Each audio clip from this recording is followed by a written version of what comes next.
Hello everybody and welcome to our Before the Bell in 3D session. This is week 41, October 9, 2023, and my name is Jose Blasco.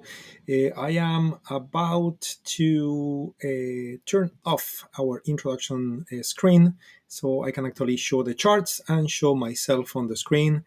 Here we go. How are you, everybody? It's great, as always, to start the week together, isn't it? And by the way, we expect volatility this week in the markets, which is, opportunities for traders. So great to be with you guys.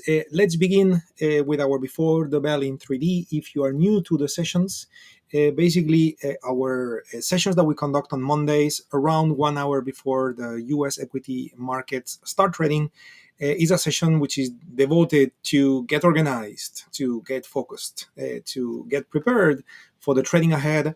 And we do that by looking at 5 key markets, which are the most important markets there are.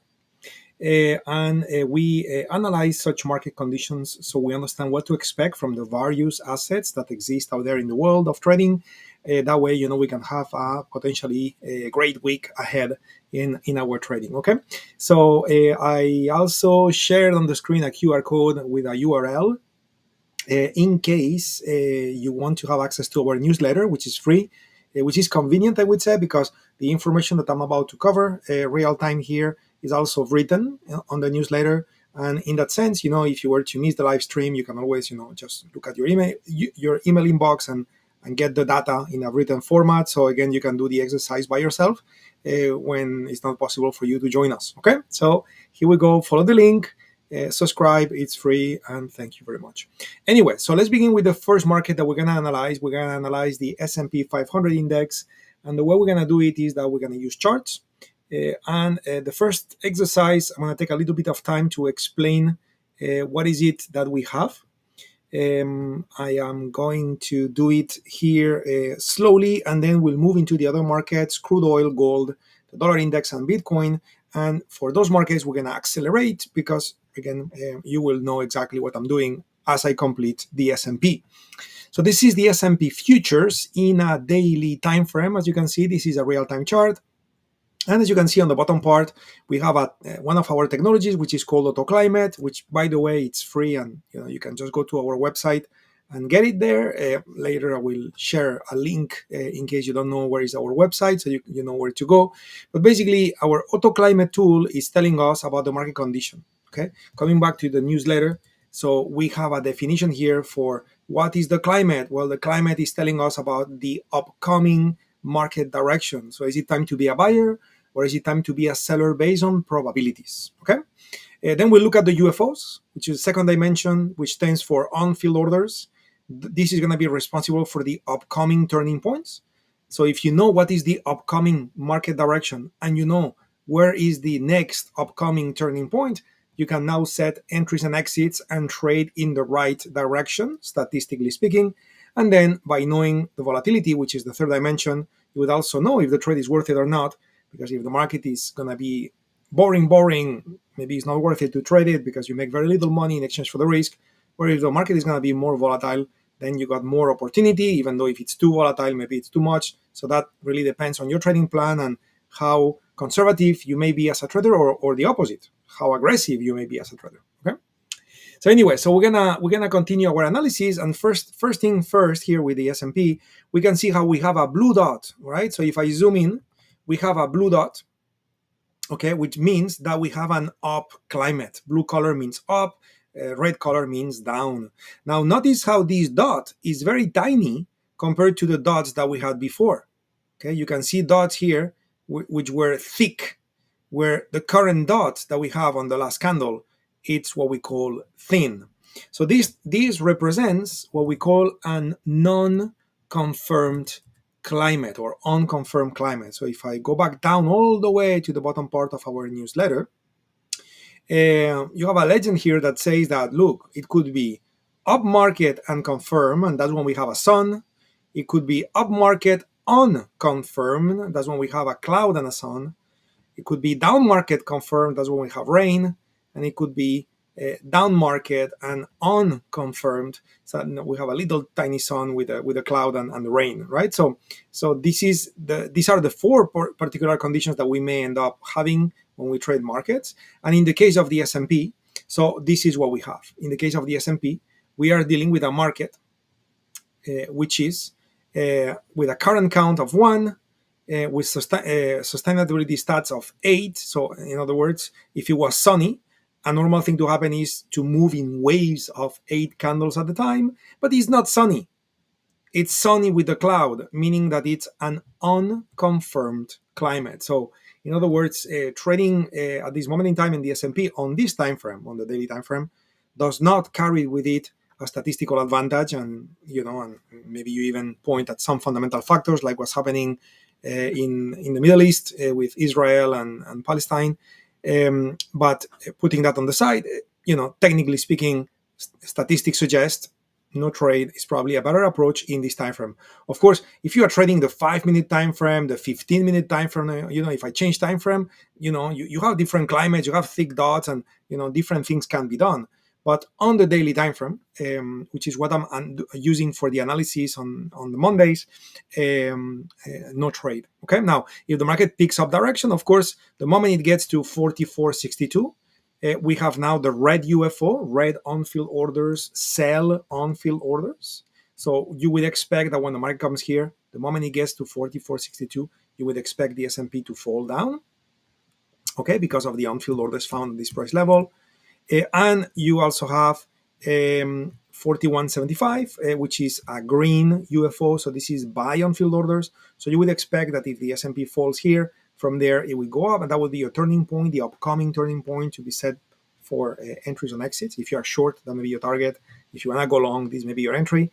And again, this is extremely relevant, even though in a perfect world, you would have a climate condition that allows you to trade, where right now, the climate being unconfirmed, then it's a little bit of a guess, unless you use other trading techniques. If you trade like me, in a condition like this, I pass, okay? Of course, this condition will likely change in a few hours or tomorrow, and then start trading again. It's not like this is the end of the world, but as traders or investors, we are not supposed to be trading all the time. We are supposed to be trading when probability is in our favor, which right now we don't know. It's unconfirmed. Okay. Cool. So now going back to the newsletter, the last figures I want to share with you guys are about expected moves. So 50 points a day is what's expected in a day. 111 points in a week and 232 points in a month. That is what is expected from a volatility point of view. And how do we know that? Well, we know this because we look at options on the S&P, and we basically take the prices of the options that are real-time prices, and we reverse engineer the pricing models, and we conclude that given the current prices of the options, this is what is built in those options when it comes to an expectation. Okay, and it's very relevant because, of course, very large market participants are trading those options. So their expectation is built in the prices of such options, and obviously the expectation of market players such as Goldman Sachs or the JP Morgans of the world, it's more relevant than our neighbor. Well, we love our neighbor, but probably does not have the power to create an impact in the marketplace. Anyway, so this was the S&P, and I took a little bit of time. So now I'm going to accelerate in next market, crude oil. So let's go for WTI crude oil trading in the NYMEX exchange, belongs to the CME group. And after a crazy move to the downside last week, crude oil is gapping up 4% on the way up after like moves down of like 6-8% last week.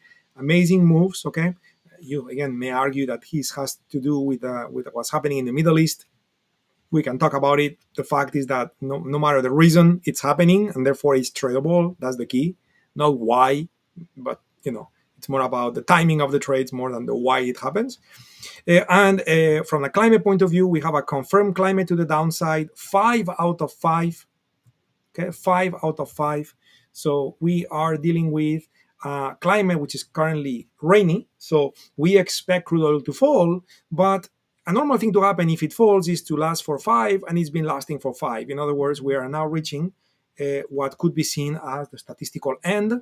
Again, it doesn't mean it's a guarantee. This is a one-standard deviation, so that's 68% of the cases. For sure, you may get that value. Maybe next week we're gonna see a number 10 there. It could happen that a climate overextends beyond what probabilities suggest. But what's happening now, based on probabilities, is that we do expect indeed a change of direction to the upside in the case of crude oil. Now, if it does go up, careful at 87.76. We got sell on field orders. Careful at 80.87. We got buy on field orders. So 87.76 sell on field orders, 80.87 buy on field orders. And when I say careful, maybe another way to say careful is let's get excited at those prices, because this is when either trading ends for a profit or trading begins for a new trade. Entries and exits, isn't it? That's where, at least if you trade like me, that's what I do. So expected moves for crude oil: 1.96 points a day, 4.32 points a week, 8.98 points a month. This is what is expected from a size of the move point of view, and we get that information out of analyzing the prices of options on crude oil futures, and we again reverse engineer those prices to conclude what is expected given such prices. I am also highlighting on the screen, as I'm moving to the next market, which is gold. I am also highlighting on the screen, I was saying, the link, the QR code, and also the link, the URL, for you to go to our website and get more information about our technologies, which are patented. If you would like to use any of those, this is where you go and subscribe. Remember, AutoClimate is free, so enjoy. Anyway, gold is the next market in line, and as we can see with gold, we have a down climate, which is confirmed. That climate has been running for 12 candles. Crazy move, way beyond expectations based on probabilities, because a normal thing to happen is 4. So it went 3 times further. Earlier, a moment ago, I said that crude oil may extend. Guess what? Gold did extend in a big way, okay? And we'll look at the dollar index later on, because, to be honest, that's the one who is guilty for all of that. But anyway, so what do we have with gold? We have a current climate, which is rainy. It's been like that for 12 candles. A normal thing to happen would be 4. So it's statistically unsustainable. We may see gold go back higher. And guess what? Last week, we were pointing at 1828 as where the buy orders are. And guess what? Last Friday, this is where that price point was hit, and a very beautiful trade could have been taken. That would be nicely in profit at this moment in time, because, again, given the fact that this move was unsustainable to the downside, so you just needed to wait. Again, when I say just needed, I'm oversimplifying. I'm just basically simplifying some of the rules of my methods on how I trade myself. Hopefully this is opening your eyes.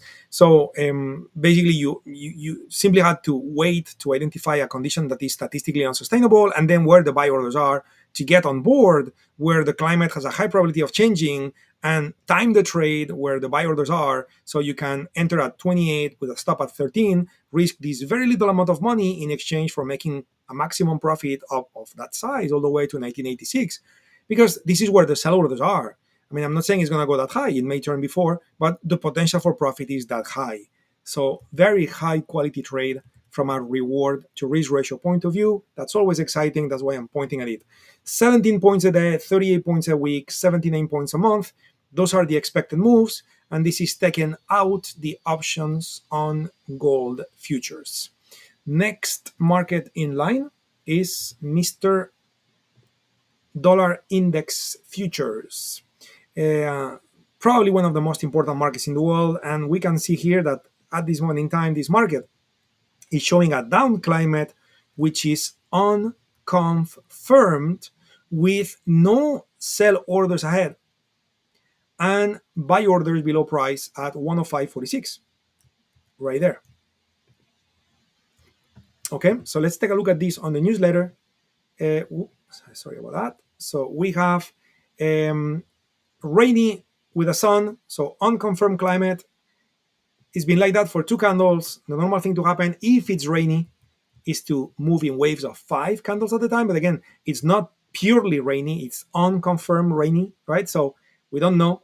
So again, it's not the best time when to trade. Earlier I said with the S&P that it's time to wait. instead of time to trade. So that's what it is. No sell orders and buy orders located at 105.46.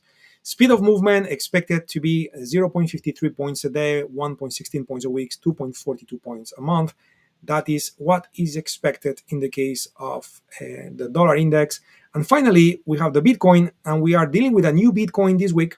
I mentioned that last week when we were using the backed Bitcoin for the last time. We are now moving into the CoinDesk Bitcoin since backed, I guess, was not a very successful business venture, I guess, and it's not serving as a relevant index anymore for Bitcoin. So we are looking at the CoinDesk Bitcoin futures contract that trades in the ICE Singapore exchange. A very nice product, very nice exchange as well. And we are dealing with a confirmed climate to the upside. It's been like that for 7 candles. A normal thing would be 4. So, of course, if Bitcoin extends a little bit and hits 29,000, so we would expect Bitcoin to fall all the way to 26,000. This is where the sell and the buy orders are. Again, we can summarize this on the newsletter by looking at a sunny climate, which has been running like that for 6 candles, where statistics for sunny climates are 4. And we have sell orders at 29,137 and buy orders at 26,167. Speed of movement, a little bit more volatility on the Bitcoin compared to the prior week, 654 points a day, 1,441 points a week, almost 3,000 points per month. This is what is expected. And finally, as we are getting ready to conclude our getting together on the Mondays, our before the bell in 3D session, I wanted to point at the economic calendar, which is very brief this week, really. Not too much that is important. Of course, we have the PPI, we have the CPI. That's always going to be important, especially given the fact that it's in the US. But when it comes to other countries or even US, there is not much more than that. There are plenty of less relevant news, which I'm not reporting here. I'm just pointing at what is high impact. The red color boxes represent high impact. This is from the website fxtrade.com. And as you can see, there is very little this week. Okay, so of course, Thursday and Wednesday may be the spiciest days, but the rest of the week seems to be quite quiet. Anyway, as always, super proud of our book, Mystery to Mastery series. If you get our book, which you can get on tradewithufos.com/book, I mean, there are so many places where you can buy it. It's paperback or ebook, both. You get a free course, which is like 15 to 18 hour course. I forgot if it's 15 or 18, but I mean, it's like full-blown course. And you also get free access to our technology. So take a look. And this is a great way to get materials, to educate yourself, to learn, and also, most importantly, to practice. So what you learn, which is knowledge, that's cool, but that's nothing. What you want to do is to practice the knowledge so it becomes a skill, and now it's cooler than cool, right? So you have all the tools here to do that. Anyway, pleasure, my friends, as always. I will see you next Monday. Thank you for tuning in with me and with the team, and have a great trading week ahead. As always, if you need us, just find us. You can find us on the website. There is a questions section. You can post your questions, or just email me or find me on LinkedIn. And yeah, see you soon, my friends. Take care, everybody. Be safe. Bye, everyone.